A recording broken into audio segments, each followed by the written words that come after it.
আসসালামু আলাইকুম সম্মানিত ভাই বোনেরা। আজ আমি আপনাদেরকে আমার লেখা 18 নম্বর কবিতাটি পড়ে শোনাবো। কবিতাটি লিখেছিলাম 30শে জানুয়ারি 2020 সালে। এটা প্রথম প্রকাশ করেছি আমার ফেসবুকে 28শে ফেব্রুয়ারি 2020 সালে। আর কথা না বাড়িয়ে চলে যাচ্ছি মূল লেখায়। আজকের কবিতার শিরোনাম মাদক। কলম এবং কণ্ঠে আমি আমিরুল ইসলাম জালাল।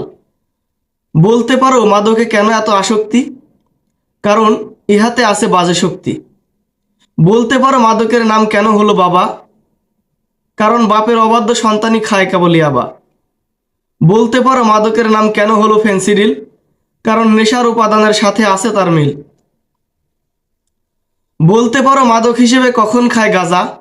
যখন সাদা লাঠি খায় তারা মনে ভেবে খাজা। বলতে পারো মাদক হিসেবে কারা খায় মদ? যাদের দেহের ভেতরটা